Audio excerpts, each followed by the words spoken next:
मागच्या व्हिडिओला आलेला प्रतिसाद बघून असं वाटलं की तुम्हाला टाउन हाऊसेस आतमधून कसे असतात ते पण दाखवलं पाहिजे. त्यासाठी मी आणखीन एकदा साईट व्हिजिटसाठी आलेलो आहे तुमच्यासाठी. आपल्याकडे ready position 3 BHK town houses आहे विकण्यासाठी, ज्याच्या समोर तुम्ही बघू शकता 9 मीटरचे रोड्स दिलेले आहेत.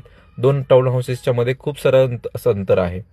हे आहे ऍक्च्युअल टाउन हाऊसेस, जे की 3 BHKचं 2500 स्क्वेअर फीटचं टाउन हाऊस आहे आपल्याकडे सेलसाठी, ज्यामध्ये तुम्हाला एक कार पार्किंग मिळते, त्याचबरोबर एक स्टोरेज रूम सुद्धा मिळते.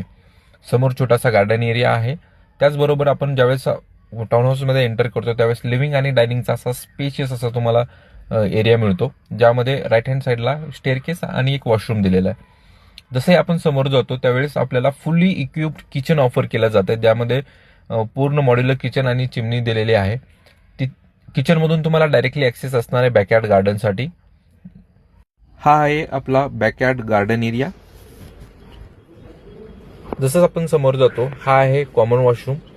त्याचबरोबर या स्टेअरकेस ज्याकडनं आपण फर्स्ट फ्लोअरवरती जाऊ, हे आहे मास्टर बेडरूम, जिकडनं तुम्हाला बॅकयार्डला पण ऍक्सेस आहे आणि विथ अटॅच वॉशरूम. आता आपण फर्स्ट फ्लोअरवरती आलेलो आहोत. फर्स्ट फ्लोअरवरती हे ग्रँड साईजचं तुम्हाला मास्टर बेडरूम मिळतं विथ अटॅच वॉशरूम आणि वॉकिंग वॉर्डरोब. हा समोर जो स्पेस बघता याच्यामध्ये तुम्ही वॉकिंग वॉर्डरोब बनवू शकतात. हा आहे बेडरूमचा एंट्रन्स आणि या स्टेअरकेस तुम्हाला टेरेसवरती घेऊन जातील. त्याचबरोबर राईट हँड साईडला हे जे बघतात वुडन टेक्स्चर टाईल्स सोबत मिळतं.